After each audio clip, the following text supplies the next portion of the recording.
le professeur Jean-Louis Arouel nous fait le plaisir et l'honneur d'être parmi nous ce soir. Et il est parmi nous, il pourrait nous parler de toutes sortes de sujets, il pourrait aussi nous réciter des vers, aperto libro, mais toutes sortes de vers. Mais ce soir, il est dans une perspective plus sérieuse, qui est celle de son tout dernier livre, l'encre n'en est pas encore sèche, Le vrai génie du christianisme.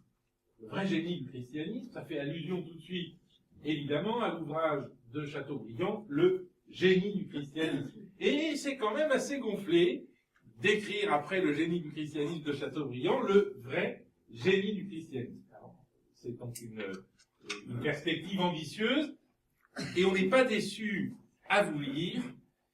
Et alors, je dirais de façon un peu provocatrice, en particulier peut-être pour certains ici, qui contesteront ma perspective, que, vous lisant, m'a paru que le véritable ennemi du christianisme n'est peut-être pas tant le libéralisme, encore que les états extrêmes du libéralisme soient peu ragoûtants, que le totalitarisme dans tous ses états, et le totalitarisme en tant qu'il est au fond le contraire de la cité chrétienne, très exactement, car autant dans la cité chrétienne, le pouvoir spirituel et le pouvoir temporel sont distincts et la liberté humaine naît de cette distinction, il n'y a pas un pouvoir totalisant qui symbolise toute la vie et qui vous dit ce qu'il faut penser, ce qu'il faut faire à tout instant, autant dans d'autres variétés de cités, de modèles politiques, eh bien, on est bien obligé de constater que cette distinction n'est pas faite et que le totalitarisme n'est pas loin. Et lorsque je dis que le totalitarisme n'est pas loin, je ne parle pas du communisme, qui est, dans sa version politique, mort et enterré, mais je parle alors on pourra en discuter, hein, on est là pour discuter. Hein. On est là pour discuter. Mais je crois que ce que vous montrez, c'est que d'autres idéologies ont pris la relève et pourraient bien contenir de manière larvée ce même totalitarisme avec lequel nous avons paru. Écoutez, vous allez nous emmener avec la facilité de votre livre, et même facilité d'exposition, j'y insiste, vous lisez très facilement Jean-Louis Arouel, qui est parfaitement documenté, surtout, et qui a le sens de la synthèse très magnifique, mais qui ne simplifie pas le paysage. Ce que je trouve extraordinaire, c'est que vous êtes d'une grande simplicité d'exposition, mais tous les aspects du paysage, idéologique, politique et spirituel, c'est la même chose. Allez, si on prend l'islam des 15 derniers siècles, est restitué dans ce livre à la gloire du vrai génie du christianisme.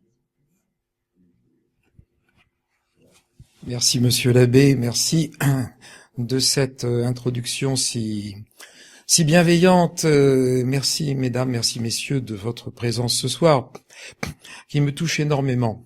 Et je ne vais pas me mettre derrière le bureau parce que j'aurais l'air d'un professeur et je n'ai pas envie d'avoir l'air d'un professeur. Et je voudrais simplement, en fait, je n'ai pas eu le temps, comme le disait Monsieur l'abbé, Tanoirne, ce livre l'encre est encore fraîche, et je n'ai pas eu le temps de construire un ou plusieurs exposés sur la base de ce livre. J'ai simplement effectué des notations le concernant, j'ai effectué des relectures, je me suis adressé des critiques, bien sûr, et j'ai vu des tas de choses à changer s'il y avait un jour une édition nouvelle. Et là, je vais simplement essayer de vous dire très simplement, ça fait deux simplement, c'est pas bien, je vais seulement essayer de vous dire très simplement comment j'ai procédé, comment je suis arrivé à ce livre tel qu'il est, parce que ça s'est fait en plusieurs étapes. En fait, il y a 10 ans, si on m'avait dit que j'écrirais un jour un livre sur le christianisme, j'aurais été le premier étonné. Non pas que je ne me sois jamais intéressé à notre religion, mais parce que je ne me sentais pas du tout les capacités, les connaissances pour le faire, et je n'en voyais pas véritablement l'utilité. J'avais l'impression que tant de choses admirables avaient été écrites qu'il était inutile d'écrire quoi que ce soit de plus. Je me suis intéressé à l'Église de longue date. J'ai suivi les séminaires du professeur Jean Gaudemet à l'école pratique des études en droit canonique. J'ai pris droit canonique comme matière à option à l'agrégation. J'ai commis plusieurs articles dans différentes revues de sciences religieuses ou de droit canonique, et j'ai publié aussi dans les actes des colloques des juristes catholiques. J'ai commis un mémoire, c'est un mémoire, oui, ce qui me donne le titre d'élève titulaire de la 6e section de l'école pratique des hautes études sur la désignation des évêques dans le droit contemporain.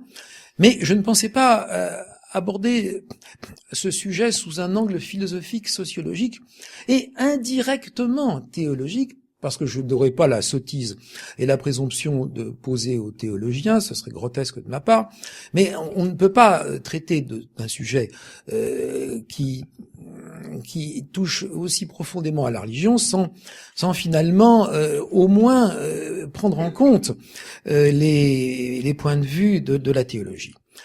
En fait, je suis un élève de Jean Fourastier que vous connaissez, qui est mort en 1990, qui a été un célébrissime économiste français des années fin 1940, début des années 1980. Ensuite, souffrant, il a cessé de publier véritablement, en tout cas de publier des choses innovantes à partir de 1985. Et j'avais suivi ses enseignements, alors à l'époque à la 7e section de l'école pratique des études, qui est devenue depuis le HESS, et j'avais été chargé de rédiger pour les éditions Gallimard une anthologie de la pensée économique de Jean Fourastier. J'ai lu au fil des décennies toujours ces livres, je les ai glosés, annotés, j'ai réfléchi sur eux. Et il y a une chose que Jean Fourastier était un catholique convaincu, et il a consacré une partie de ses livres aux questions religieuses. Il s'était engagé dans des questions liturgiques à la fin des années 70. Il avait publié dans le Figaro une chronique sur la messe à Saint-Eustache, qui lui avait valu un gigantesque courrier, qui avait eu un grand retentissement. Et il y a une chose qui m'a toujours frappé dans plusieurs de ses livres, c'est qu'il écrit le christianisme et la religion qui a permis la naissance de l'esprit scientifique expérimental, de la naissance de la pensée scientifique et la naissance du progrès technique et du développement économique dont nous bénéficions. Et il disait toujours, raison supplémentaire de rester fidèle à une religion qui nous a apporté, outre ses bienfaits spirituels, autant de bienfaits matériels. Et ayant beaucoup de révérence pour mon maître, j'écoute toujours lu cela avec beaucoup d'intérêt, de respect, mais je me disais, mais pourquoi est-ce qu'il dit ça? Et parce qu'il ne montrait pas du tout comment une incidence pouvait avoir lieu de la religion chrétienne dans le domaine de ces choses tellement temporelles, tellement matérialistes même, que sont le progrès économique, le progrès technique, le développement économique, etc. Et il m'est venu l'idée de me lancer dans cette enquête en partant de Jean Fourastier. J'avais aussi repéré la même idée, mais là encore non sans aucun élément de preuve. C'était des affirmations de maîtres éminents chez Christopher Dawson, je sais pas comment on prononce Dawson, qui a été un grand universitaire, un grand historien anglais des années 1920-1940, et qui disait lui aussi c'est l'homme chrétien. C'est l'homme chrétien qui a inventé le monde moderne. Si les Européens ont eu une telle puissance pendant plusieurs siècles, c'est parce qu'ils étaient chrétiens. S'il y a eu cette magna instauratio des sciences, pour reprendre le terme de Francis Bacon, c'est parce que c'était des chrétiens. D'ailleurs, déjà Roger Bacon avait commencé, etc., etc., etc. Et donc j'ai accumulé les lectures à partir de 2004. Ça fait 8 ans. Ça fait 8 ans, à partir du printemps 2004, j'ai accumulé les livres, les lectures que j'ai ajoutées à ce au peu que je connaissais déjà. Je ne dis pas du tout que mon enquête soit complète. C'était même décourageant. J'ai vraiment cru que je n'écrirais jamais ce livre. Parce que à chaque fois que je me disais que j'étais à peu près arrivé à un palier sensiblement raisonnable, je faisais toujours de nouvelles lectures qui apportaient toujours de nouveaux éléments, qui me faisaient tout remettre en question, et je repartais tant bien que mal, qu'à un cas, marchant comme un âne comme je pouvais, pour essayer de poursuivre mon enquête. J'ai conçu ça comme une enquête. J'ai aucunement la prétention d'asséner des vérités. J'ai conçu ça comme une enquête. Et il y a des choses qui m'ont paru significatives. C'est le fait que l'invention, Fernand Braudel y insiste, l'invention du progrès technique et de la pensée scientifique moderne et du progrès technique ayant abouti à la civilisation que nous connaissons avec toutes ses merveilles et toutes ses horreurs physiques et morales, ça n'est pas une invention brusque et comme ça, sans racines, sans antériorité, sans histoire, sans passé, sans genèse de l'Angleterre du XVIIIe siècle. Il montre que dès le XIe siècle, dans toute l'Europe occidentale, la révolution industrielle est endémique. Elle est là, elle est à droite, elle est à gauche, elle est en France, elle est en Italie du Nord, elle est dans certaines régions d'Allemagne, elle est dans ce qu'on appelle maintenant les Pays-Bas et la Belgique. Elle est là et finalement elle explose en Angleterre et ensuite elle se répand très vite sur le continent, parce que le continent était prêt à l'accueillir. Il était prêt à l'accueillir parce que cette révolution industrielle, elle était le fruit d'une jeunesse qui concernait toute la partie occidentale de l'Europe. Et il apparaît que la carte de l'invention. Alors maintenant, il faut également relativiser, parce que maintenant que nous avons livré, que les Européens, que les Occidentaux ont livré la science moderne et la technique moderne et leur niveau de productivité clé en main à des civilisations émergentes, des ouvrages économiques actuels disent, mais de toute façon, les chrétiens, au regard de l'économie et de la technique et du développement, actuellement, ils ne sont pas bons. Les meilleurs, c'est la civilisation confucianiste, ensuite la civilisation judaïque, ensuite, mais bien après, les protestants, ensuite bien après les catholiques, ensuite bien après les orthodoxes, et ensuite il reste les musulmans et les animistes. Donc actuellement, l'Occident n'est pas du tout, d'après les palmarès que rédigent les économistes actuels en parlant de hic et nunc, l'Occident n'est pas du tout à la pointe de la modernité économique. Mais si ce qui m'intéressait, ce n'était pas le maintenant fondamentalement, même si le maintenant a beaucoup d'importance, ce qui m'intéressait, c'était de comprendre ces paroles de Fourastier. Cette religion a permis le développement de tout cela. Et il est clair que ce n'est pas le confucianisme, ce n'est pas le judaïsme qui ont inventé, même si ils sont actuellement très très en pointe dans le domaine de l'économie moderne et des affaires, etc. Ce ne sont pas eux qui ont inventé la pensée scientifique moderne, le progrès technique, etc. et la révolution industrielle. La Chine a eu des inventions admirables, mais elle n'en a jamais rien fait, parce que fondamentalement elle n'admettait pas, et tout à l'heure le docteur Louis Nguyen m'en parlait, elle n'admettait pas l'individu. Les sages et les saints de la Chine n'ont jamais admis l'individu ni la liberté de la personne. Je cite un de mes auteurs de mémoire, les inventions chinoises n'ont jamais pu être mises en œuvre par la civilisation chinoise à cause de son animisme magique d'État. Et qui faisait que l'empereur étant le garant du respect de l'ordre cosmique et du non-mécontentement des esprits, il ne s'agissait pas d'aller perturber les esprits, mais mécontenter les esprits en créant des entreprises industrielles, d'autant que les entreprises industrielles permettent l'enrichissement des industriels et permettent également que leurs salariés soient mieux payés que les paysans alentours, et ça c'est très très mauvais aussi, parce que ça mécontente non seulement les esprits, mais ça perturbe l'ordre cosmique, qui est à la fois un ordre des choses inanimées et aussi un ordre social. Tout cela, le microcosme étant le macrocosme, tout cela est parfaitement imbriqué. Et les mandarins, au début du XIIe siècle, les mandarins de la cour ont exigé, ont fait décider par l'empereur la nationalisation des gisements de minerais de fer, et de ce fait, la métallurgie chinoise qui commençait à prendre un essor a disparu. Elle a été rayée de la carte en une 50aine d'années.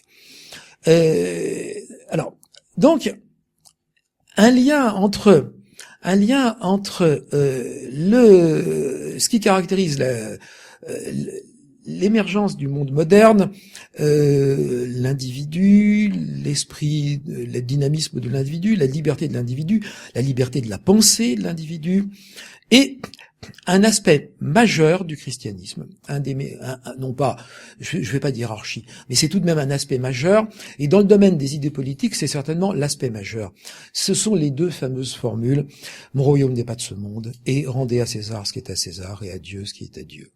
Et les deux choses d'ailleurs sont imbriquées, car si le Christ a pu dire, si Jésus a pu dire rendez à César ce qui est à César, c'est parce qu'il savait que son royaume n'était pas de ce monde. Parce que Jésus a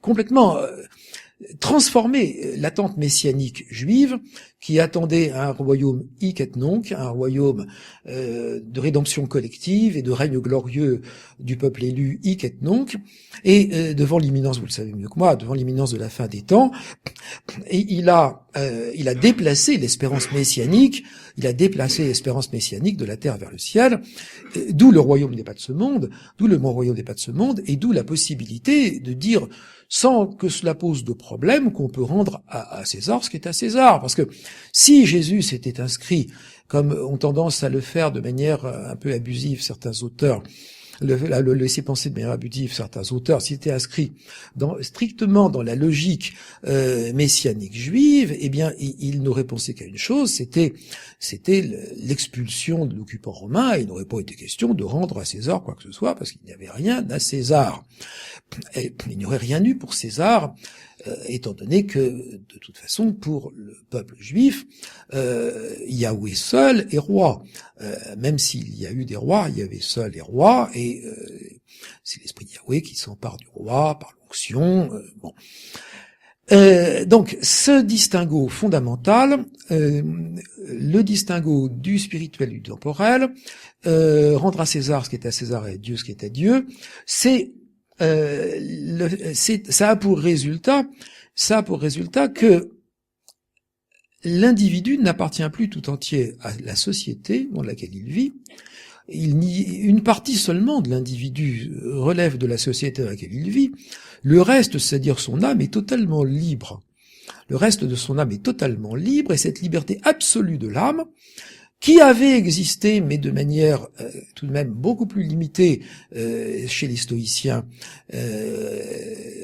et qui là est généralisé à toute une civilisation, va permettre que le principe de la liberté de l'âme étant présent, que l'individu ne relève pas entièrement de la cité, qu'une partie de lui soit complètement libre par rapport à la cité, va permettre d'envisager le glissement vers la liberté et l'indépendance de l'individu dans le cadre vers la liberté civile, en un mot, vers la liberté civile.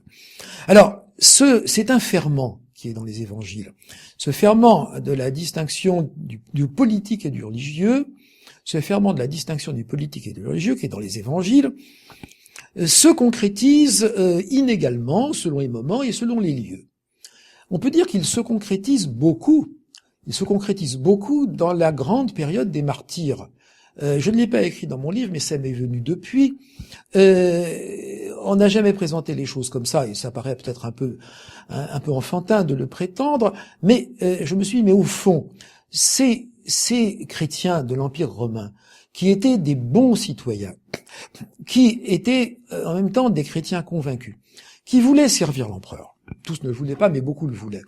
Qui voulaient servir l'empereur, qui voulaient être loyaux envers leurs municipes, envers leurs civitas, mais qui voulaient simplement qu'on les laisse libres d'adorer leur Dieu et seulement leur Dieu, et qui ne voulaient pas sacrifier au Dieu de la cité, au Dieu de l'Empire, qui ne voulaient pas sacrifier au Dieu de l'Empire, même si le Dieu de l'Empire était le Panthéon tout entier, ils ne voulaient pas sacrifier, ils ne voulaient pas faire cette allégeance au Dieu de l'Antiquité gréco-romaine, et au fond, ce sont des martyrs de la foi, bien sûr, mais ce sont indirectement des martyrs de la distinction du spirituel et du temporel. Voilà. Et ça, je m'en suis rendu compte récemment. J'aurais dû l'écrire. Je vous le dis ce soir. Et alors, ensuite, dans le cadre de la chrétienté, d'une chrétienté qui se confondait dans un premier temps avec ce qui avait été, grosso modo, le monde antique méditerranéen, il va y avoir deux registres différents. Si on va vers le Haut Moyen-Âge et vers le Moyen-Âge, il va y avoir la partie occidentale où la distinction du spirituel et du temporel se concrétise, ou ça ne se concrétise pas dans la joie, dans le bonheur, dans l'irénisme.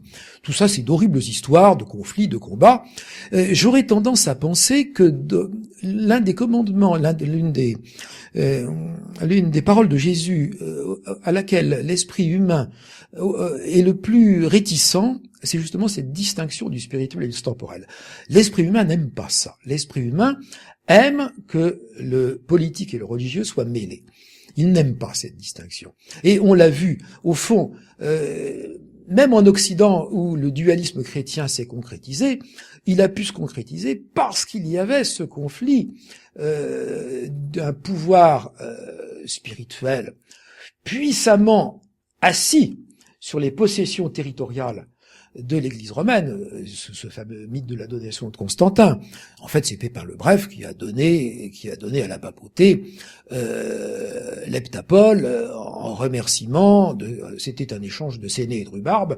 C'était un échange de séné et de rhubarbe entre les Carolingiens et la papauté. Donc, ça ne s'est pas fait facilement, mais ça s'est fait. Et la grande querelle médiévale de l'Empire et de la papauté, parce que il y avait une logique romaine, c'était le césaropapisme. César était grand pontife, César était divin. Il était peut-être pas tout à fait Dieu, mais il était divin, il était grand pontife. Et de son vivant, il était Dius. Après sa mort, il était Dieu, sauf s'il était victime d'une damnation mémoriée, évidemment. Mais il était divin, et il était grand pontife, et il était roi, et il était rex et sacerdoce. Et cette logique, eh bien, elle est présente, elle reste présente dans toute la chrétienté, dans tout ce qui a été imprégné de romanité. Et elle reste présente à Constantinople. Elle reste présente à Constantinople, où Justinien écrit en toute bonne foi qu'il est rex et sacerdoce. Et d'ailleurs, Byzance, Constantinople, se veut non seulement la nouvelle Rome, mais aussi la Jérusalem nouvelle. Cette Jérusalem nouvelle, elle est là, les Byzantins présentent volontiers Constantinople comme Byzance comme la Jérusalem nouvelle. Et là, de ce fait, la séparation du spirituel et du temporel, elle existe dans les textes, elle existe dans les esprits de certains auteurs, de certains grands théologiens byzantins, mais elle se concrétise mal. En Occident, elle va se concrétiser. Oh, ça n'a pas été si facile que ça. Ça n'a pas été si facile que ça parce que l'idée du rex et sacerdoce, elle était là. Et déjà, au moment de la mort, 2 ans après la mort de Clotaire II, Venance Fortuna a écrit un poème dans lequel il magnifie le roi défunt comme rex et sacerdoce. Mais à l'époque mérovingienne, c'est le seul exemple. À l'époque mérovingienne, c'est le seul exemple. Ensuite arrivent les Carolingiens. Et alors là, on a droit à ce qu'on appelle le césaropapisme, c'est-à-dire que le principe de l'existence des 2 pouvoirs reste théorique, mais qu'en pratique, il y a un pouvoir qui met l'autre complètement en veilleuse et qui s'empare de la totalité non pas de la totalité, j'exagère, mais qui a tendance à confondre les deux en lui. Charlemagne, Alcuin écrivait de Charlemagne que Charlemagne, enfin écrivait bien sûr que le Christ était que l'Église était l'épouse du Christ, mais il écrivait aussi que l'Église était l'épouse de Charlemagne. Et Charlemagne se considérait, non sans raison, car c'est ainsi que ça fonctionnait l'Empire, comme le chef véritable de l'Église. Le pape était là. Le pape était là pour prier pour le succès des armées franques. Mais c'est Charlemagne qui avait entre ses mains les destinées de la chrétienté occidentale. Et le pape n'était là que comme un chapelain. Un chapelain qui appelait la bénédiction divine sur les entreprises militaires et politiques de la royauté franque. Donc, ce qui est essentiel dans cette affaire, là je me perds, en fait j'adore tellement tout ça, je trouve ça tellement passionnant que je peux pas m'empêcher de donner des détails que je devrais écarter pour en revenir à l'essentiel. Je vais essayer d'en venir à l'essentiel. Ce qui est fondamental, c'est que là où il y a eu pas de manière simple, pas de manière facile, pas de manière plane, c'est pas un long fleuve tranquille. Comme je l'écris dans un chapitre, c'est une longue marche. C'est une longue marche, une très longue marche, une marche difficile. Mais là où il y a eu distinction du spirituel et du temporel, et c'est une spécificité dans l'histoire de l'humanité, là où il y a eu disjonction du politique et du religieux, la pensée scientifique moderne est née. Alors, vous me direz que c'est pas une preuve.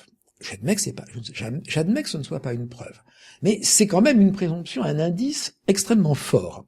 Surtout que si on prend les autres civilisations, on constate que en Chine, où le politique est immergé dans le magico-religieux, ça n'a pas marché. Dans l'islam, ça n'a pas marché non plus. Parce que il y a, vous le savez, l'islam est à la fois religion et politique. L'islam est à la fois religion et politique, et j'ajouterai droit. L'islam, comme l'a été le judaïsme, mais le judaïsme n'ayant jamais régné et durablement pendant 20 siècles, il n'a plus régné sur des États importants et même sur des États du tout avant le milieu du XXe siècle. Le judaïsme avait malheureusement c'est en train de revenir, mais il avait quelque peu atténué cette dimension juridicisante de la vie d'une religion qui prétend régir la totalité de la vie sociale. Par exemple, il est clair que, on dit, et je suis le premier à l'écrire, une des raisons pour lesquelles dans l'islam il est difficile de se montrer critique, c'est que celui qui se montre critique, et la critique va très vite, il suffit d'oublier une des 5 prières et on est déjà apostat. L'apostasie commence très tôt. Or l'apostat, selon certains passages du Coran et certains hadiths, peut être passible de la mort.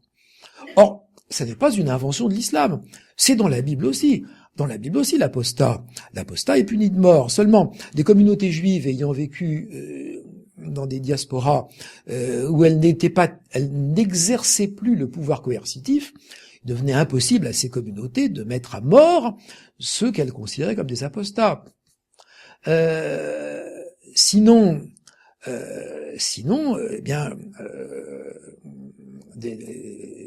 il est probable que les choses eussent été très différentes. Alors de ce fait, la lapidation, c'est pareil, on a arrêté de lapider les femmes adultères. C'était plus possible, ça aurait fait désordre et ça aurait suscité une répression du pouvoir politique. L'islam, lui, n'a jamais connu ce problème avant le XXe siècle, avant la fin du XXe siècle. Il a toujours été dominant chez lui et il a étendu sa domination en des lieux où il n'était pas chez lui. Parce que c'est vrai que l'islam a étendu son empire en quelques décennies, en un siècle ou deux au maximum. Ce peuple qui disait de lui-même qu'il menait une existence misérable de sable et de poux s'est trouvé à rafler, et c'est ça l'origine de l'âge d'or islamique. L'empire arabe s'est constitué sur la base de la récupération de magnifiques provinces romaines, byzantines à ce moment-là, en bon état de marche, avec leurs grandes villes, leur civilisation urbaine, avec leurs savants, leurs intellectuels, etc. Et comme il a en plus étendu sa domination politique à l'Iran et à l'Inde, et jusqu'aux marges de la Chine, il a mis tout cela, il s'est créé une synergie. Et c'est ainsi que sont apparus dans le monde méditerranéen les fameux chiffres arabes, qui sont pas plus arabes que je ne suis l'archevêque de Cantorbéry, et qui sont tout simplement indiens. C'est la mise en commun du savoir grec, parce qu'au fond, les Romains n'ont rien apporté. Il y avait le savoir grec. Il y avait le savoir grec, il y avait le savoir iranien, le savoir persan, et il y avait le savoir indien, et puis la Chine. Et l'islam a bénéficié de ces trois savoirs, et ça a été ça l'âge d'or islamique. Et ensuite, eh bien, il ne se passe rien.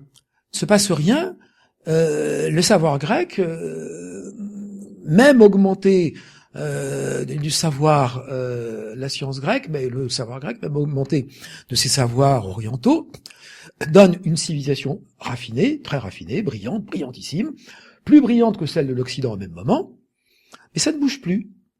Ça ne bouge plus, car le génie de l'islam, c'est la conquête et la conservation. Et Jacques Ellul le disait, comme c'est une religion qui juridicise tout, c'est une religion qui fige tout. Car juridiciser, c'est en général figer. Alors bien sûr, on peut faire des réformes juridiques, mais en gros, ça aboutit à figer. Et de ce fait, l'islam, après avoir... Alors, je ne rentrerai pas dans les discussions qui me dépassent. Je pense je pense à ce beau livre sur Aristote au Mont-Saint-Michel, qui est très important. Mais je ne rentrerai pas dans ce débat. Je ne l'ai pas cité, non pas par mépris de l'auteur, mais parce que ça n'apportait rien et ça ne retranchait rien à ma démonstration.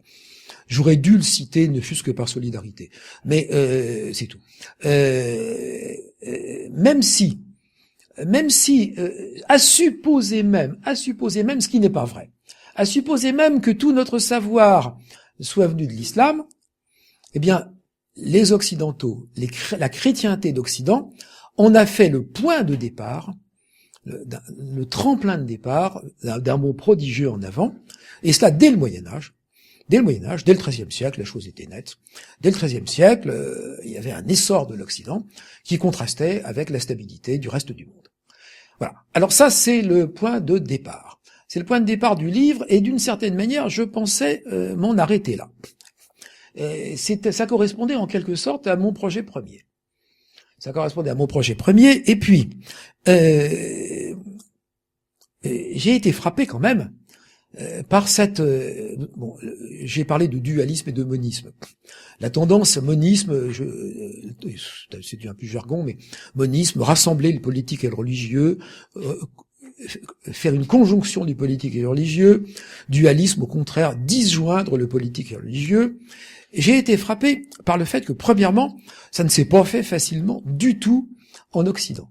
Ça a été quelque chose de terriblement difficile à réaliser. Ça, c'est le premier point. Que deuxièmement, et dans le cadre de la chrétienté, tout ce qu'il y a d'orthodoxe. Je ne parle pas des hérésies. Que deuxièmement, il y a eu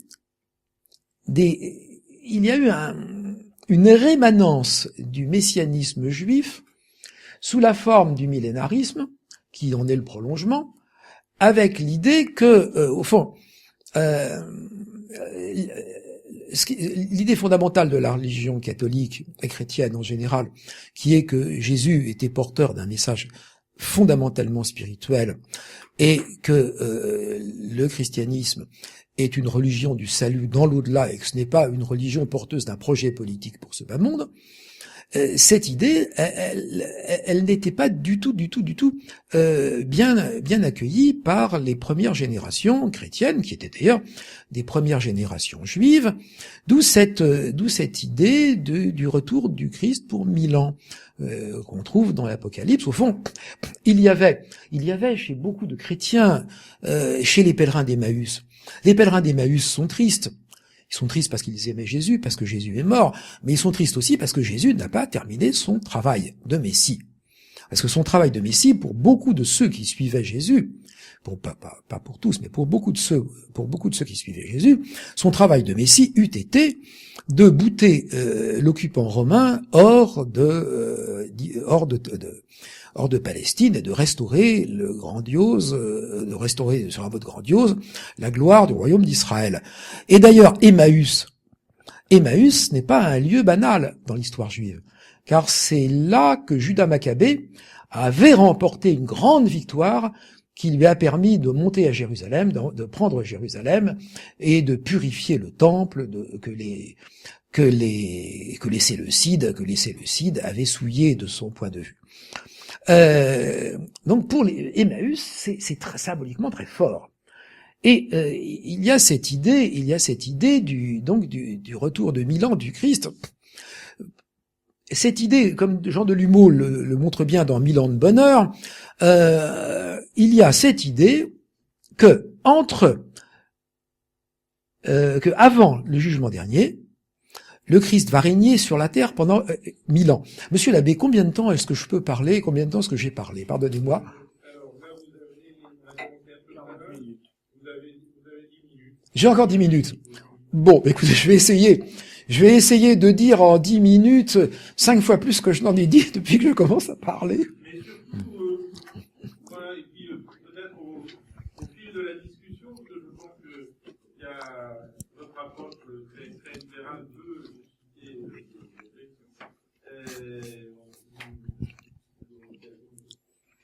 développer telle. Donc il y a un rejet, déjà, dans le cadre de la chrétienté, du christianisme orthodoxe, il y a une très grande difficulté non hérétique. Je parlais de non hérétique, là, en l'espèce. Je ne parlais pas de l'orthodoxie, je parlais de orthodoxe au sens de la voie droite, du sens courant. Voilà, du sens, voilà. Je souris parce que je vois monsieur Bavrakis qui sourit. Et cum grano salis. Donc, difficile, c'est une voie difficile à suivre. Difficile à suivre, ça ne plaît pas à l'esprit humain. Là-dessus, il y a eu tous les millénarismes, c'est-à-dire tous ces mouvements qui consistent à dire le Christ va revenir, et alors c'est l'immersion du politique dans le religieux. Le Christ va revenir pour favoriser sa venue, pour la hâter et pour la préparer.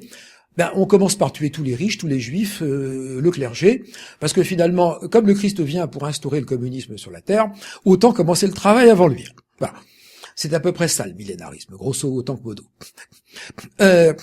Là-dessus, ça, ce sont les millénarismes d'inspiration religieuse, d'inspiration chrétienne. Même si le christianisme en question est quelquefois fortement teinté d'hérésie. Il y a là-dessus, dans la continuité, les millénarismes sécularisés. Toutes ces religions du politique. Ces religions politiques, religions séculières. Max Weber parle de Ersatzreligionen. Julien Binda parlait de religion du séculier.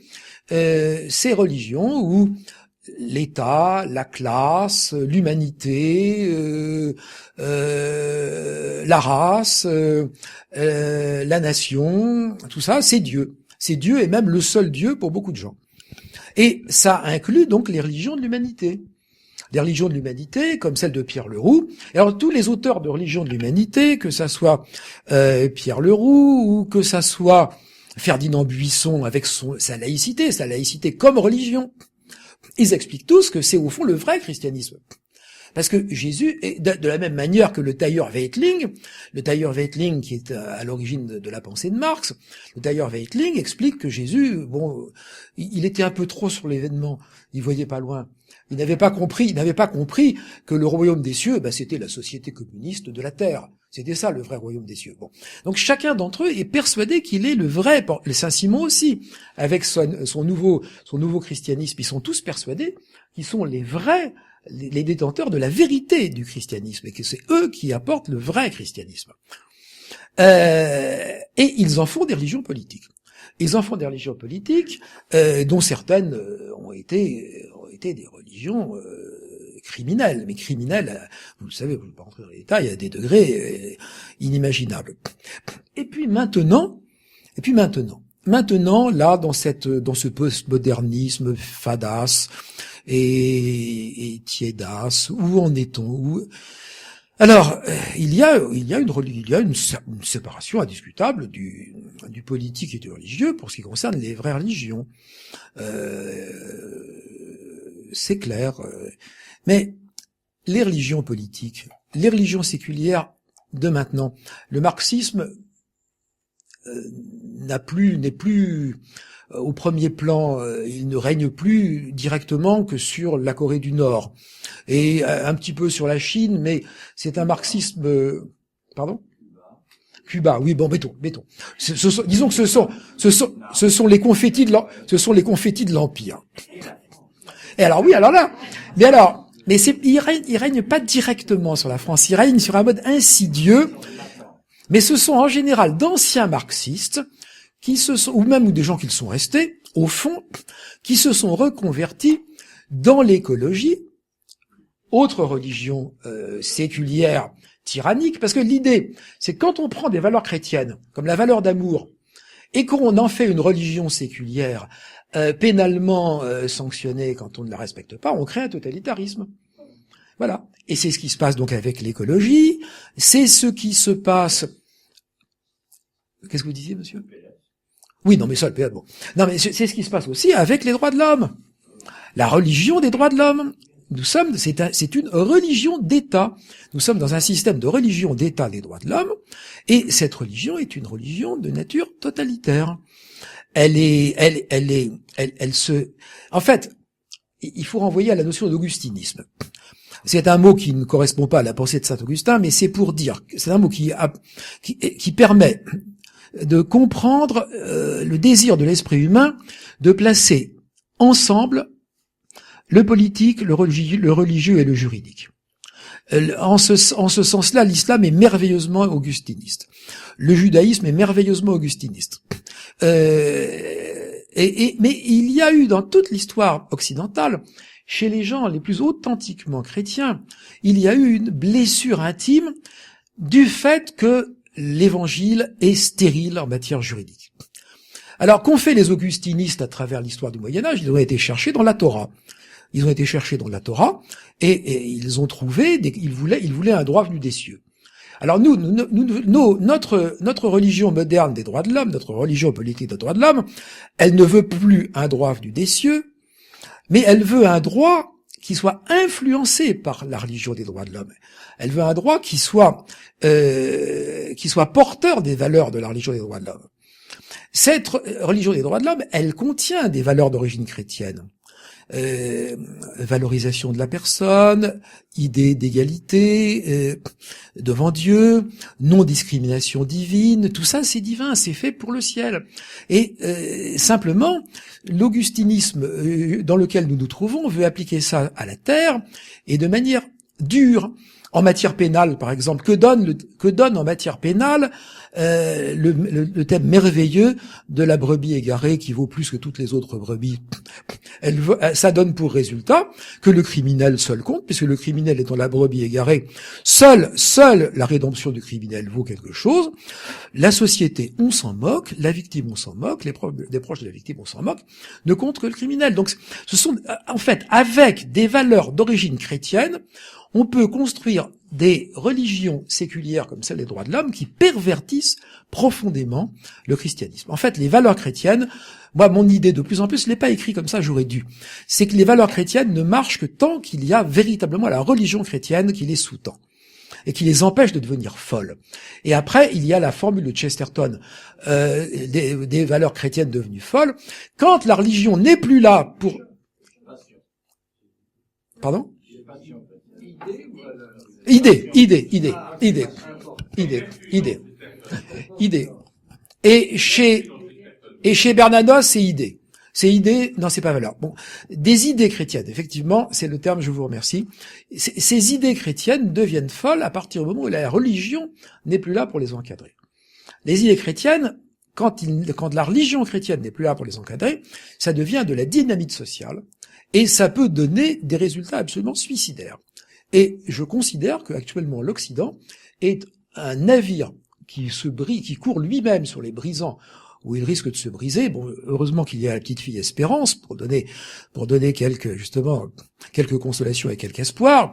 Mais l'Occident privé, les valeurs chrétiennes privées de la religion chrétienne, qui les discipline, qui les encadre, qui les raisonne, eh bien, elles sont génératrices d'un totalitarisme qui, certes, n'a pas le côté brutal, violence, encore qu'il puisse engendrer des violences, et des violences non négligeables.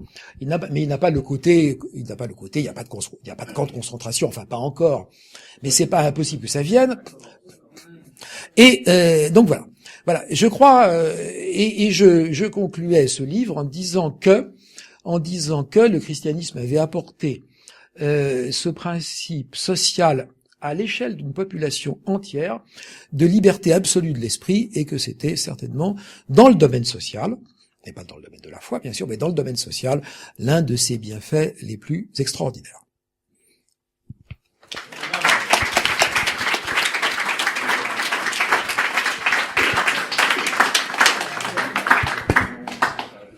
Alors je sens que vous allez avoir des questions, parce qu'on sentait déjà au cours de votre exposé ces questions monter, gronder. Donc peut-être, voilà, il doit y avoir un autre micro.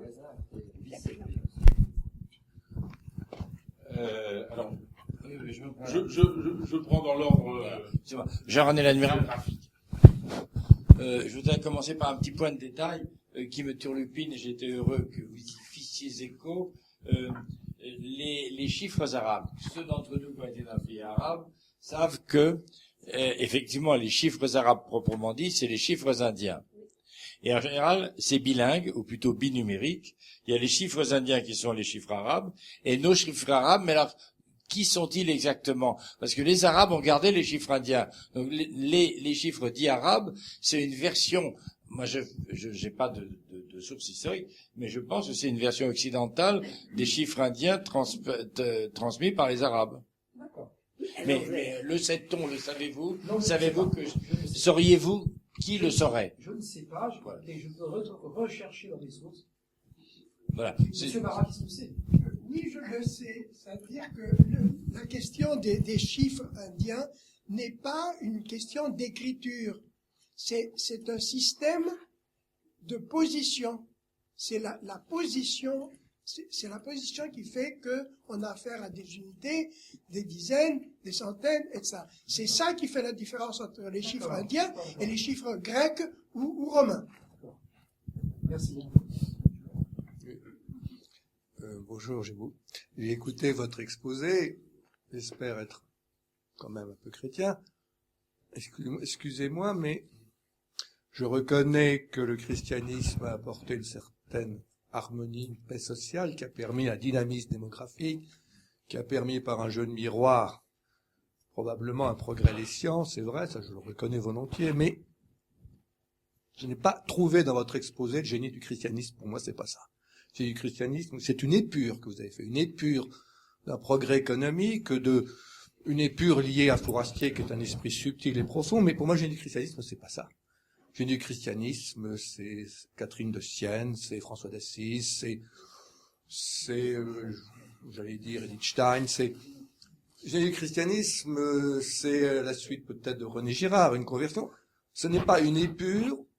Je ne me retrouve pas dans ce progrès, dans cette économique qui d'ailleurs suscite aussi une sorte de mondialisation qui est quand même une impasse radicale, une éradication, un épuisement des couches protectrices. Je ne pense. Alors vous avez l'air de dire que le christianisme, oui, c'est le salut là-bas, et puis que bon, finalement, entre-temps, ça permet un progrès, je sais pas. D'autre part, sur le millénarisme, je trouve que vous allez un peu vite, il y a le règne de l'esprit. Je ne suis pas millénariste du tout. Donc, encore une fois, moi, j'ai pas trouvé dans votre exposé le génie du christianisme. J'ai trouvé une sorte d'épure, brillante, mais qui, moi, me rend pas chrétien. Voilà.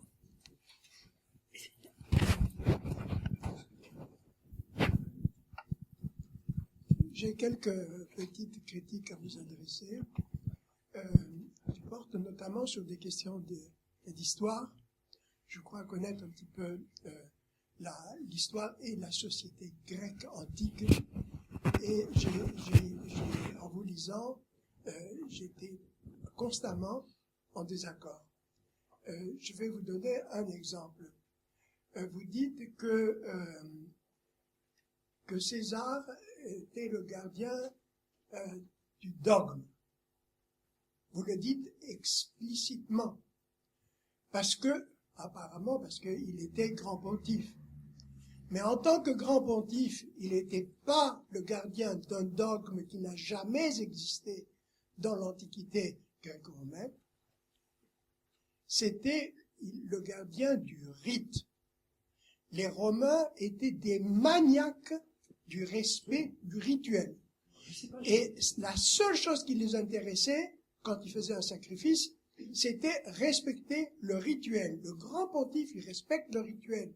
Il ne garde pas le dogme, parce que le dogme n'existe pas. Il n'existe pas parce que tout simplement, il n'y a pas de croyance. Il n'y a pas de croyance, pourquoi? Eh bien, parce que tout un chacun peut inventer de toute pièce un récit mythologique. Et personne ne va le lui reprocher. Ce récit va venir s'ajouter à tous les autres, et qui ne valent pas mieux, qui ne valent pas moins, et puis c'est tout. Alors, vous allez me dire, mais quand je vais dans une librairie et que j'achète un livre de mythologie grecque, qu'est-ce que je trouve là-dedans? Eh bien, vous trouvez les récits qui, au sens de l'auteur, étaient les plus répandus, ou les plus autorisés. Mais qu'est-ce qui les autorisait? C'est tout simplement le prestige du poète. Hésiode, Homère, les tragiques, d'autres poètes.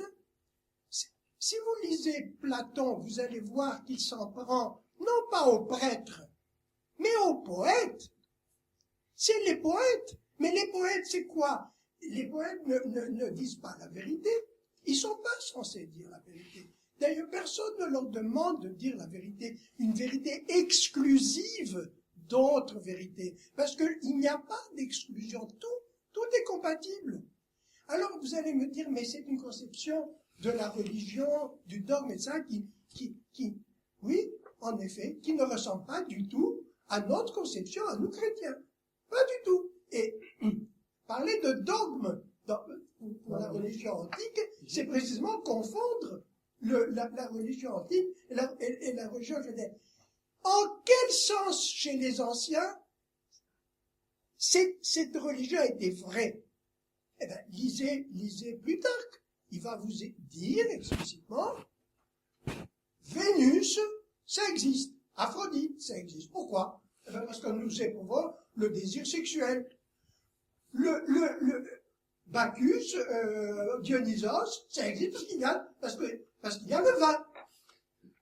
Et il ne demande pas autre chose. Et à propos, justement, de Dionysos, une des questions que se pose Plutarque dans ses propos de table, c'est qui est le Dieu des Juifs? Ça nous concerne parce que le Dieu des Juifs, c'est le nôtre. Et alors, il réfléchit sur la base de quoi? Mais sur la base des rites, précisément, parce que c'est ça qui compte pour eux. Alors, il voit quels sont les rites, les cérémonies, les fêtes, et il tire la conclusion, pour lui tout à fait évidente, que le dieu des Juifs, c'est Dionysos. Voilà. Alors, allez vous dépatouiller dans cette affaire-là pour chercher et trouver des dogmes. Écoutez, je suis tout à fait... tout d'abord, je vous remercie de votre intervention brillante et documentée. Bien que n'ayant pas vos connaissances sur la mythologie grecque, j'en avais tout de même depuis pas mal d'années une certaine connaissance et un grand amour, et je l'ai beaucoup aimé depuis toujours. Donc je vous accorde l'affaire du dogme. Je me demande, je ne pense pas l'avoir écrit de ma plume. Vous savez dans quelques citations. Je ne pense pas l'avoir écrit de ma plume. Je suppose que c'est dans une citation. Ou alors j'ai eu la plume trop rapide. Voilà. Donc c'est de votre plume. C'est de ma plume. Ah bon. J'ai oublié Ah bon. de prendre votre livre. Non, mais ne ne vous inquiétez pas, je chercherai et je trouverai. Parce que je suis d'accord avec vous. Je retire le mot d'homme. Voilà. Voilà, allez. Mais vous retirez aussi le mot croyance. Allez. Eh oui, vous retirez aussi croyance à propos des anciens Grecs. Et alors, il ne reste plus grand-chose de votre premier chapitre. Comme vous y allez, comme vous y allez. C'est les belles oranges de Fernand Reynaud. Et puis, il y aurait des choses à dire sur l'individualisme. Ça, c'est une des choses qui m'ont fait bondir, je vous le dis comme je le pense. L'individualisme a toujours existé partout. Dans toutes les civilisations et dans toutes les sociétés, il y a individualisme. Simplement, sous des formes, des modalités différentes. Il y a diverses formes d'individualisme. Prenez par exemple Alcibiade. Est-ce que vous pouvez imaginer un individu plus individualisé, plus excentrique, plus libre de tout assujettissement à la politique et à la cité, tellement libre qu'il trahit sans le moindre scrupule, dès qu'il a le sentiment qu'on lui a manqué, il s'enfuit chez les ennemis, il conseille les ennemis pour qu'ils puissent mieux battre sa propre cité, et vous me dites que dans l'Antiquité grecque, les individus étaient soumis à la totalité de la cité. C'est ce que vous dites. Oui, je crois que ça. Mais Je ça crois que n'existe pas, ça. je crois que malgré le cas d'Alcibiade, ça reste quand même vrai, je crois. Tous les individus, en commençant par Homère, si vous prenez Homère, les héros d'Homère, ils sont très individualisés. Ils sont très différents les uns des autres. Ils sont très typés. Ce sont des personnes. C'est pas simplement des individus, ce sont des personnes. Et qui se battent pour affirmer leur personnalité propre. Et vous en faites des éléments d'un tout. Mais quel tout? Où vous le voyez le tout? Il n'y a pas de cité, il n'y a pas d'empire. Où est le tout? Moi, je me permettrai quand même d'intervenir sur ce point parce que le terme de personne est un terme extrêmement récent et un terme qui provient de la théologie chrétienne et de rien d'autre. Et ce n'est pas un hasard qu'il y ait des individus doués de personnalité dans toutes les civilisations. Ça, je crois qu'on peut aisément vous l'accorder. Mais ça ne prouve rien sur le holisme des sociétés traditionnelles, qui restent des sociétés fondamentalement catégorisées par l'idée du tout. Et la Grèce antique, c'est une société traditionnelle. Alors, je prends un exemple chez Aristote. Je prends deux exemples chez Aristote de l'absence de la notion de personne. Le premier exemple, c'est l'exemple très classique de l'esclave par nature, c'est-à-dire que pour Aristote, il y a des êtres humains qui ont un mental d'esclave qui fait qu'il est juste qu'il soit la chose d'autrui. Et en revanche, dit Aristote, il est très injuste de faire des conquêtes militaires et de réduire en esclavage des gens qui n'ont pas un tempérament d'esclave. Et il y a quand même bien, donc effectivement, des gens qui ont de la personnalité, parce qu'ils sont civilisés, parce qu'ils ne sont pas des barbares, parce qu'ils parlent grec, et puis vous avez des gens qui ne sont pas civilisés pour différentes raisons, ou qui, étant grecs, n'ont pas accédé à la civilisation, et qui sont des esclaves par nature, qu'il est juste d'acheter, de vendre, etc. Ça, c'est le premier exemple chez Aristote. Deuxième exemple chez Aristote, au livre 7 de la politique, la question de la question de l'exposition des enfants. Et l'exposition des enfants qui, pour Aristote, est tout à fait possible dans la limite des besoins de la cité. Et le paradoxe est que les philosophes qui auraient dû aller vers une conception plus humaniste de la politique sont allés, que ce soit Platon, un vieil individu d'extrême droite très peu fréquentable, comme vous le savez, puisqu'il a dû se barrer à Syracuse pour échapper. Il a dû qu'au fait d'être en Sicile, d'échapper à l'épuration démocratique. Bon, bref. Après les 30 tyrans, il y a quand même eu quelques dont Socrate avait les frais. Non, il est allé à Syracuse parce qu'il espérait devenir le conseiller du prince. C'était plus facile là-bas, dans un gouvernement autoritaire. Il pensait pas dans la démocratie athénienne. Il pensait que la solution, c'était que les rois ou les tyrans deviennent philosophes. Bon, enfin, ce point étant peut-être un petit peu marginal, il me semble quand même que sous ces deux aspects, on peut dire que le holisme reste la norme des sociétés, et puis ce holisme est théorisé par les philosophes. C'est-à-dire, la notion de bien commun au sens d'Aristote, c'est une notion holistique, qui fait qu'Aristote va dire, la morale, ça dépend de la constitution de la cité. Ce qui montre bien le caractère totalisant de l'ordre civique. Mais ça vaut pour nous aussi.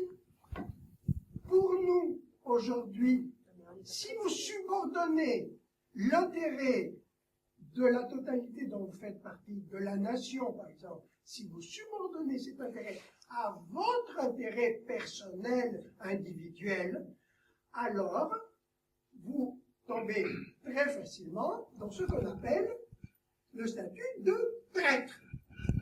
Voilà, parce que quand il y a opposition entre l'intérêt de l'individu et l'intérêt commun, le premier doit se subordonner au second. Et il me semble qu'il y a plusieurs éthiques qui se superposent en Grèce à l'époque. Il y a incontestablement l'éthique sociale, qui est au fond la réalisation par les individus de la constitution, chacun à sa place. Mais il y a aussi l'éthique héroïque. Et ces individus qui ressortent tellement, même Aristote qui coupe la queue de son chien pour que tout le monde en parle, et Alcibiade, pardon. Oui, pardon. Même Alcibiade, dont vous parliez tout à l'heure, qui fait tout pour se faire remarquer, ce brave Alcibiade, c'est vrai, qui tombe amoureux du plus laid de tous les Grecs, qui est le plus beau de tous les Grecs, c'est tellement normal. Bon, c'est tellement normal quand on est un dandy. C'est le dandy avant l'heure. Bon, c'est vrai que c'est très moderne, mais d'où ça vient? Moi, il me semble que ça vient de reste de mentalité héroïque. Si vous voulez, c'est l'Iliade, c'est les héros de l'Iliade qui se réalisent en politique. Dans la politique grecque. Il y a le héros, il y a le kalos kagatos.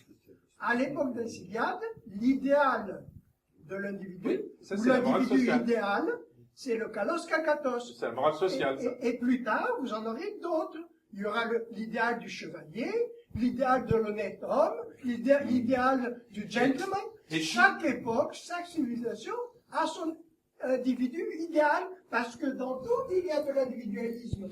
C'est pas réservé aux sociétés chrétiennes. Non, ça, je suis d'accord. C'est la mentalité. Si on revenait à l'exposé, là. Mais qui n'est pas socialisé.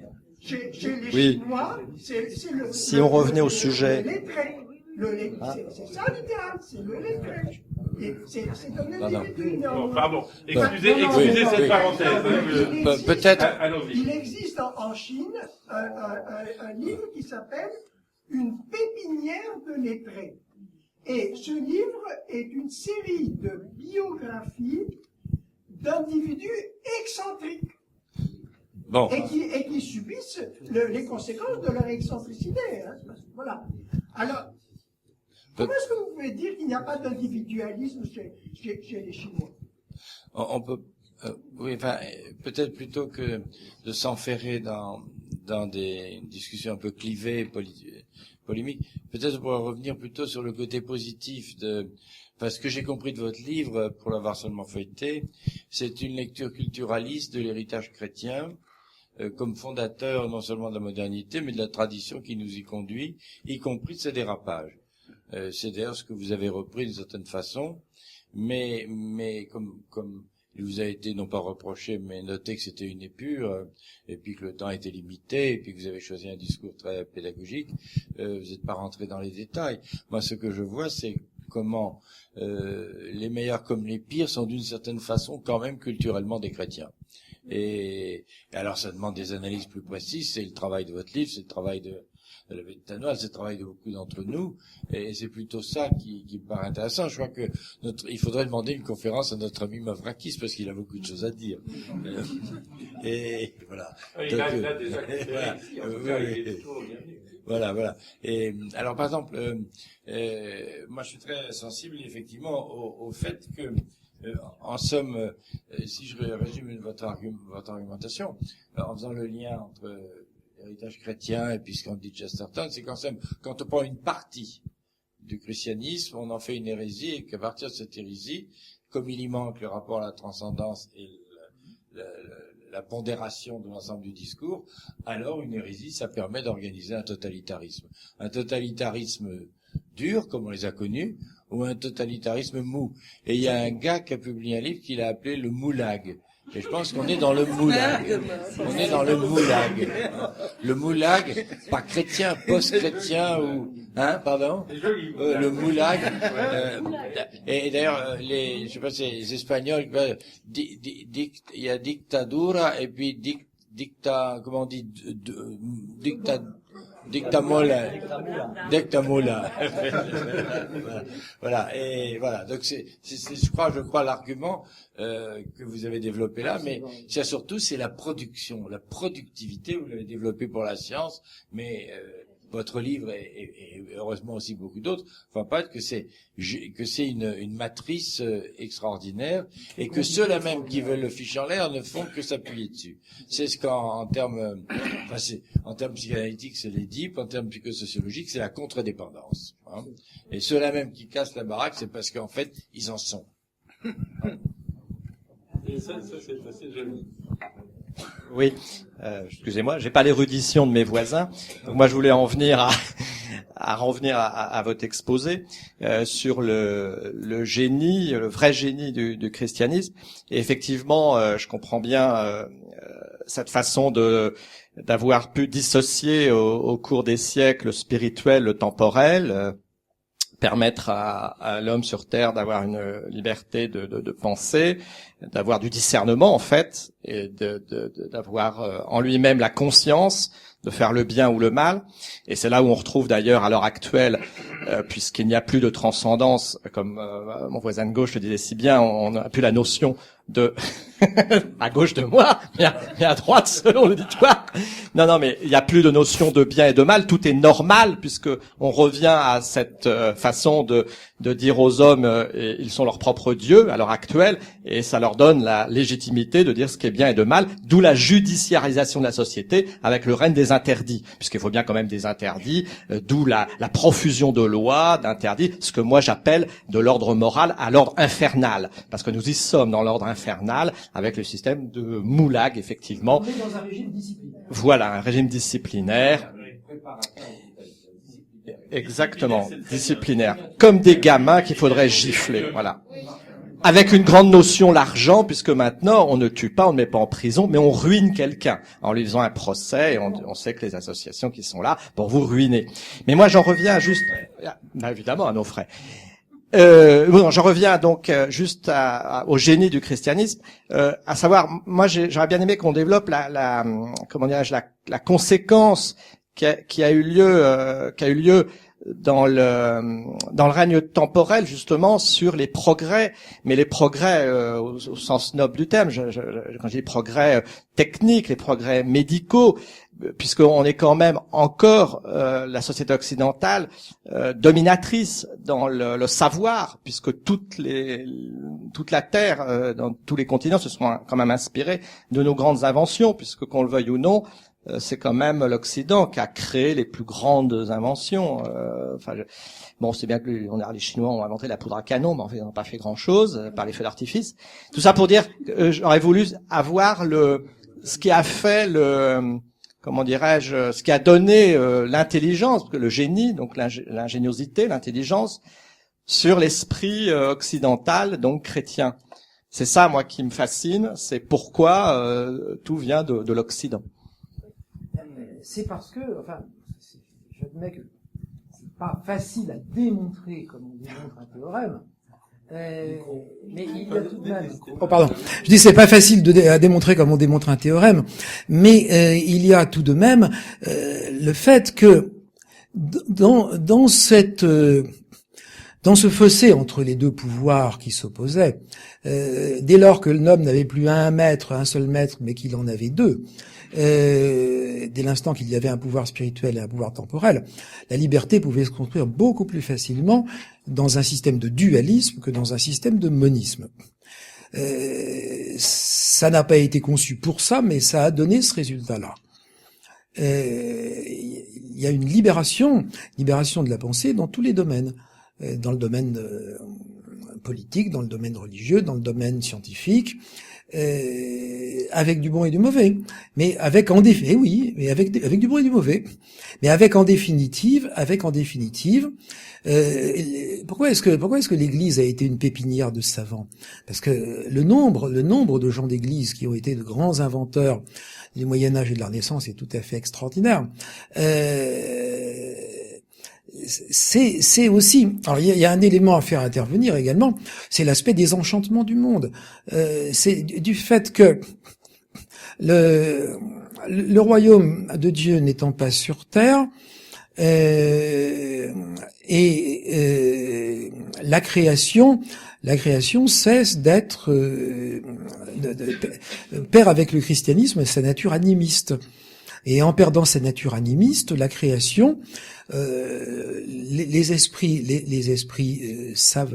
curieux et savants vont étudier la création pour en chercher les lois internes. C'est ce qui se passe déjà avec Roger Bacon et ce qui va s'amplifier évidemment encore beaucoup plus nettement au XVIe siècle avec son homonyme Francis. Et c'est la pensée libérée du carcan temporel. La pensée libérée d'un carcan unique. Au fond, c'est la fin d'une pensée unique. C'est un système dual. Au fond, ce sont les avantages et les inconforts d'un dualisme. Oui, Descartes est très significatif à cet égard. Descartes, c'est Madame. Excusez-moi. Oui, il faudrait peut-être voir aussi comment la société a été organisée. Par exemple, le rôle des universités qui ont permis la transmission, non seulement la conservation, la transmission et puis l'invention. Et le fait que tous les clercs avaient un mode de vie un peu collectif finalement. Ça a été démontré que les abbayes permettaient par la vie collective et la tranquillité par rapport à chercher l'argent pour la famille, etc., permettait un développement très rapide des intellectuels. Et je crois que ce mode de vie chrétien qu'on a inventé a permis effectivement un développement très rapide de la connaissance. Donc il y a ça. Par ailleurs, alors là je peux pas donner, je commence à perdre la mémoire. J'avais lu un livre du 19e siècle, début 19e siècle, sur l'influence du christianisme sur le droit familial. Et j'étais vraiment très surprise parce que tout le temps on dit le christianisme rabaisse la femme, etc.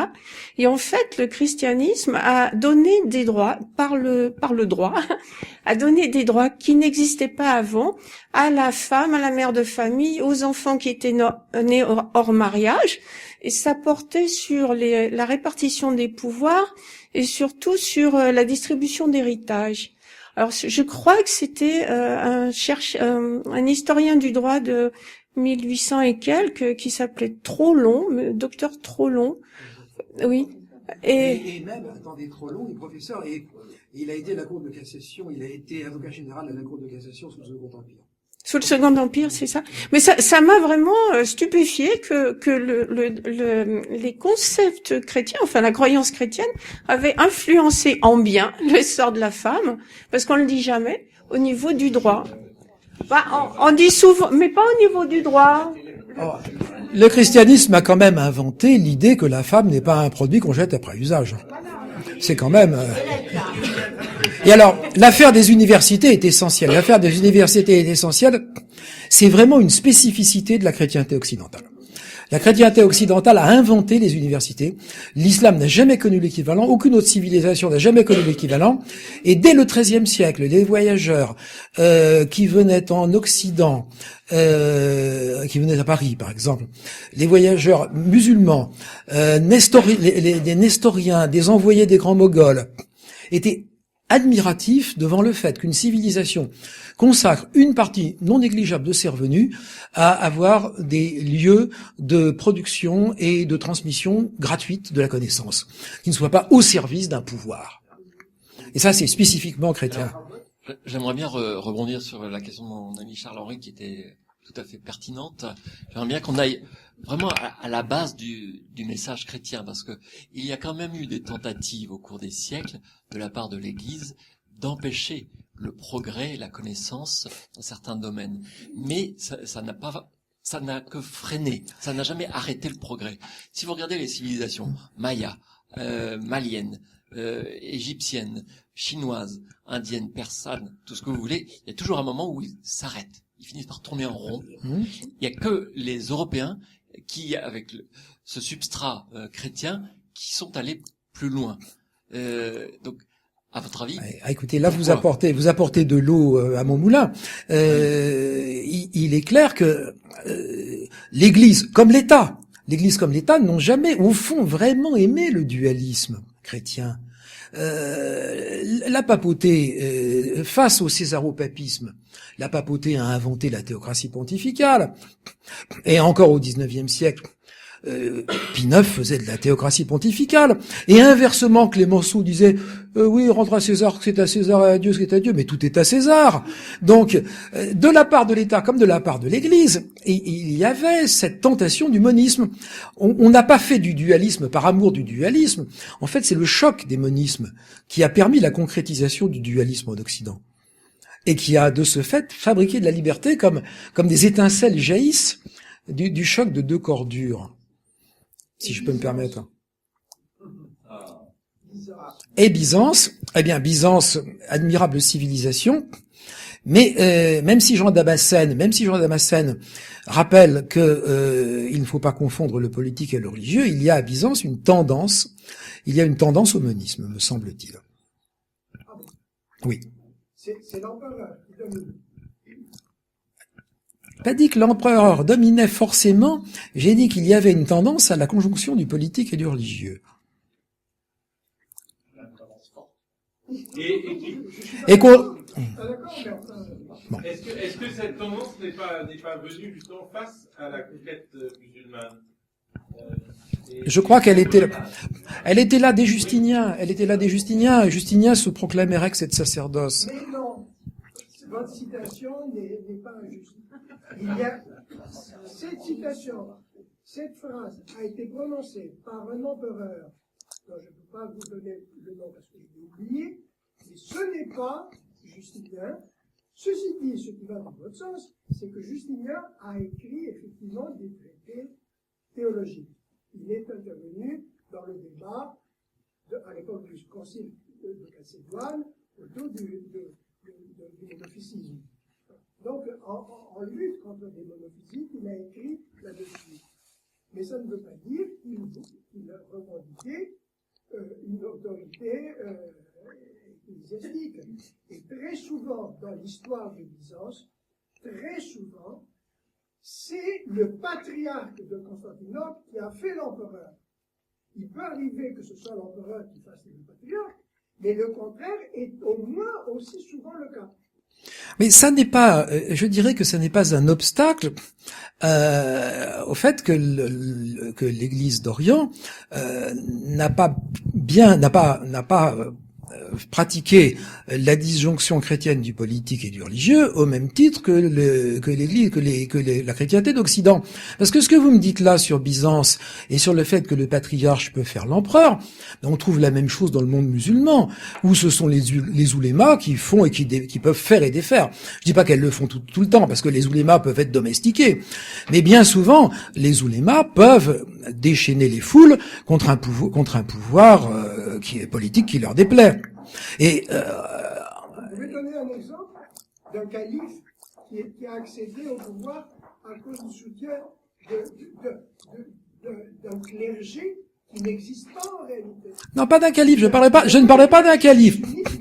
Je ne parlerai pas d'un calife, mais je peux vous donner 20 citations chez tous les islamologues des opinions les plus contraires, c'est-à-dire aussi bien Olivier Roy que Bernard Lewis, qui ne sont pas du tout dans le même registre. L'un et l'autre concèdent, l'un et l'autre écrivent et concèdent et connaissent mieux que moi l'islam, que à partir du moment où le califat a perdu l'héritage de la prophétie, c'est-à-dire au XIIe siècle, à ce moment-là, l'héritage de la prophétie passe aux oulémas, et que de ce moment, le pouvoir politique en islam est privé de légitimité, et qu'il est obligé de négocier sa légitimité avec les oulémas. Et alors justement, est-ce qu'on pourrait pas dire, parce que moi c'est ce qui m'a frappé en lisant votre livre, qu'il y a au fond d'un côté, au-delà de la distinction entre le spirituel et le temporel, il y a d'un côté ceux qui, ne distinguant pas le spirituel et le temporel, s'en remettent à une loi et l'absolutisent, et peut-être, on pourrait dire que le code justinien pourrait être cette loi dans le cadre de Byzance. Et puis il y a de l'autre côté ceux qui font confiance à la foi, au sens presque, alors je vais peut-être me faire tuer, mais tant pis, au sens presque luthérien du terme, c'est-à-dire au sens d'un moyen de connaissance, d'une connaissance au-delà de la connaissance, si vous voulez, qui permet à chaque individu de s'affirmer comme une personne libre de connaître, non pas une personne contrainte à la répétition du même, parce que la loi c'est la répétition du même, et puis la loi c'est médiocrisant, comme saint Paul l'a bien vu. Une fois qu'on a fait ce qu'il fallait, il faut surtout pas se poser de questions. Tandis que la foi c'est l'inquiétude, la foi c'est le risque, la foi c'est l'engagement, la foi c'est la connaissance.